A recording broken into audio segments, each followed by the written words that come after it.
আসসালামু আলাইকুম রহমতুল্লাহি ওবরকাতু। আশা করি সকলে ভালো আছেন। আলহামদুলিল্লাহ, আমিও ভালো আছি। আলহামদুলিল্লাহ। আজকে আসছিলাম একটা পার্কের ভিতরে, ঝুলন্ত ব্রিজ বলা হয়। এই ব্রিজের ভিতরে দাঁড়ায় কিছু কথা বলবো। কথাগুলো শ্রবণ করবেন, লক্ষ্য করবেন, ফলো করবেন ইনশাআল্লাহ তাআলা। কারণ এমন একটা সময় আসতেছে ভাই, এমন একটা সময় আমাদের ফেসবুকে আসতেছে, এই যে 25 সাল আসতেছে। 25 সালের ভিতরে নতুন একটা আপডেট দিবে। এই আপডেটটা যদি আমরা ধরে রাখতে পারি ইনশাআল্লাহ অতি দ্রুতই আপনারা সাকসেসফুল হতে পারবেন। কারণ আমাদের সবগুলো সেটআপ একটা সেটআপের ভিতরে তারা অ্যাড করতেছে আর নতুন নতুন আপডেট দিতেছে। এই আপডেটের কারণে আমরা অনেক ভিউ হচ্ছে না, অনেক ডাউনে অনেক আইডিগুলো ফালাচ্ছে।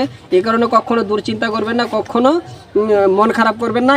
2025 সালের ভিতরে ইনশাল্লাহ নতুন আপডেট আসবে। এই নতুন আপডেটের ভিতরে সবগুলো সমাধান ইনশাল্লাহ করে দিবে। আসসালামু আলাইকুম রহমতুল্লাহি ওবরকাতুহু। আসসালামু আলাইকুম রহমতুল্লাহি ওবরকাতুহু। আশা করি সকলে ভালো আছেন। আলহামদুলিল্লাহ, আমিও ভালো আছি। আলহামদুলিল্লাহ।